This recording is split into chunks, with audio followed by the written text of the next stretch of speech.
तब मैंने देखा कि एक हाथी के 2 सूंड हैं और ये देखकर मेरे आश्चर्य का ठिकाना ना रहा। फिर अर्जुन ने बताया कि हे वासुदेव, मैंने एक पक्षी को देखा जिसके पंखों पर वेद की ऋचाएं लिखी हुई थीं। वह मरे हुए जानवर का मांस खा रहा था। फिर अर्जुन के बाद भीम ने भी श्री कृष्ण को बताया कि हे कृष्ण, मैंने देखा एक गाय ने बछड़े को जन्म दिया है और जन्म के बाद वह बछड़े को इतना चाट रही है कि बछड़ा लहूलुहान हो गया, जिसे देखकर मैं हैरान हो गया। भला कोई माता अपने बच्चों के साथ ऐसा कर सकती है? उसके बाद श्री कृष्ण ने सहदेव से पूछा, सहदेव तुम बताओ, तुमने वन में क्या देखा? तब सहदेव श्री कृष्ण से बोले, हे वासुदेव, मैंने वन में देखा कि एक जगह 6-7 कुएं हैं और आसपास के कुओं में पानी है, किंतु बीच का कुआं खाली है। बीच का कुआं गहरा है, फिर भी पानी नहीं है। यह देखकर मुझे घोर आश्चर्य हुआ कि ऐसा कैसे हो सकता है। उसके बाद नकुल ने कहा, हे नारायण, जब मैं वन में भ्रमण कर रहा था तो मैंने देखा कि एक पहाड़ के ऊपर से एक बड़ी सी शिला यानी पत्थर लुढ़कती हुई आती है और कितने ही वृक्षों से टकराकर उनको नीचे गिराते हुए आगे बढ़ जाती है, परंतु उस विशालकाय पत्थर को कोई भी वृक्ष उसे रोक ना सका। इसके अलावा वह शिला कितनी ही अन्य शिलाओं के साथ टकराई, पर फिर भी वह रुकी नहीं। अंत में एक अत्यंत छोटे पौधे का स्पर्श होते ही वह स्थिर हो गई। फिर युधिष्ठिर श्री कृष्ण से बोले, हे वासुदेव, हम 5 भाइयों ने जो कुछ भी वन में देखा वो आपको बता दिया, कृपया कर इसका अर्थ बताइए।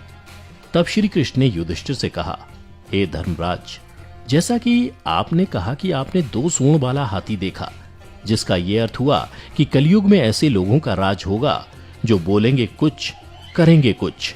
कलयुग के शासक अपने प्रजा की सभी तरह से शोषण करेंगे। उनके मन में कुछ और होगा और दिखावे के लिए कुछ और करेंगे।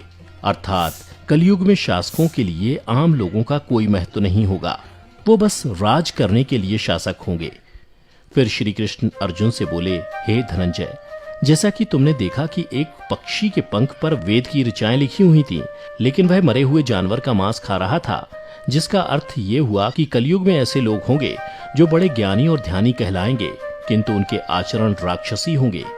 कलयुग में लोग पंडित और विद्वान कहलाएंगे, किंतु यह विचार चलता रहेगा कि कोई मरे और उसकी सारी संपत्ति उसके नाम हो जाए। अर्थात कलयुग के मनुष्य धन और संपत्ति के लोभी होंगे, भले ही उनके पास कितना ही ज्ञान क्यों ना हो। इसके अलावा हे अर्जुन, कलयुग में हर जाति धर्म के प्रमुख पद पर बैठे लोग विचार करेंगे कि कब कोई किसी पद से हटे और हम उस पर विराजमान हो जाएं। कलयुग में ऐसे लोगों की संख्या बहुतायत होगी, कोई कोई विरला ही संत पुरुष होगा। अर्जुन के बाद श्री कृष्ण भीम से बोले, हे गदाधर, जैसा कि तुमने देखा कि एक गाय अपने बछड़े को इतना चाटने लगी कि वो बछड़ा लहूलुहान हो गया, अर्थात कलयुग की माता अपनी संतानों पर इतनी ममता बरसाएंगी कि बच्चों को खुद का विकास करने का मौका ही नहीं मिलेगा, जिसके कारण मोह माया में पड़कर वे बर्बाद हो जाएंगे। इसके अलावा किसी का बेटा घर छोड़कर साधु बनेगा तो हजारों व्यक्ति दर्शन करेंगे, किंतु जब मनुष्य का अपना बेटा साधु बनेगा तो रोएंगे कि मेरे बेटे का क्या होगा। इतनी सारी ममता होगी कि उसे मोह माया और परिवार में ही बांध कर रखेंगे और उसका जीवन वहीं खत्म हो जाएगा। अंत में बेचारा अनाथ होकर मरेगा। भीम जब श्री कृष्ण के जवाब से संतुष्ट हो गए, तब भगवान श्री कृष्ण ने सहदेव से कहा, सहदेव, जैसा कि तुमने बताया कि तुमने वन में 5-7 भरे कुओं के बीच एक कुआं एकदम खाली देखा, जिसका अर्थ ये हुआ कि कलयुग में पैसे वाले अर्थात धनी लोग अपने पुत्र पुत्री के विवाह में या फिर आलीशान भवन बनाने में लाखों रुपए खर्च कर देंगे, परंतु उनके पड़ोस में ही यदि कोई भूखा प्यासा मर रहा होगा तो वह उसकी कोई सहायता नहीं करेंगे। भले ही उनका अपना ही सगा भूख से मर जाएगा, लेकिन वो देखते रहेंगे। इसके अलावा कलयुग में मनुष्य मदिरा, मांस, भक्षण, सुंदरता और व्यसन में पैसे उड़ा देंगे, किंतु किसी के 2 आंसू पोंछने में उनकी रुचि ना होगी। हे सहदेव, मेरे कहने का तात्पर्य यह है कि कलयुग में अन्न के भंडार होंगे, लेकिन लोग भूख से मरेंगे। सामने महलों बंगलों में ऐशो आराम चल रहे होंगे, लेकिन पास की झोपड़ी में आदमी भूख से मर जाएगा। एक ही जगह पर असमानता अपने चरम पर होगी। श्री कृष्ण की बातें सुनकर सहदेव को सारी बातें समझ में आ गईं। तब श्री कृष्ण ने नकुल से कहा, नकुल, जैसा कि तुमने बताया कि वन में एक बड़ी सी चट्टान पहाड़ से लुढ़की, किंतु बड़े बड़े वृक्ष और उसके तने उस चट्टान को रोक ना पाए, किंतु एक छोटे से पौधे से टकराते ही वह चट्टान रुक गई, जिसका अर्थ यह हुआ कि कलयुग में मनुष्य का मन नीचे जाएगा, यानी कलयुग के मनुष्यों का जीवन पतित हो जाएगा। और ऐसे में मनुष्यों का जीवन धन की शिलाओं से नहीं रुकेगा, ना ही सत्ता के वृक्षों से रुकेगा, किंतु हरि नाम के एक छोटे से पौधे से, हरि कीर्तन के एक छोटे से पौधे से मनुष्य जीवन का पतन होना रुक जाएगा।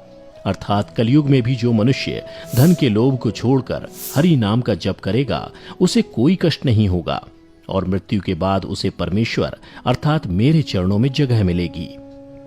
तो मित्रों, आपने देखा होगा कि आज श्री कृष्ण द्वारा बताई गई ये सारी बातें सच में घटित हो रही हैं। इसलिए मनुष्यों को चाहिए कि कलयुग में वह धर्म का पालन करें और श्री हरि नाम का भजन करें तो उसका जीवन सफल हो जाएगा। तो मित्रों, उम्मीद करता हूं कि आपको श्री कृष्ण द्वारा कलयुग के बारे में बताई गई ये कड़वी सच्चाई जरूर पसंद आई होगी। अगर पसंद आई हो तो इसे ज्यादा से ज्यादा लाइक और शेयर करें। साथ ही अगर आप हमारे चैनल पर पहली बार वीडियो देख रहे हैं तो ऐसी ही पौराणिक और आध्यात्मिक जानकारी के लिए हमारे चैनल को अभी सब्सक्राइब करें और नीचे कमेंट करके बताएं कि आपको वीडियो कैसी लगी। फिलहाल आज की वीडियो यहीं समाप्त होती है। अब हमें इजाजत दें। वीडियो को अंत तक देखते रहने के लिए आपका बहुत बहुत शुक्रिया।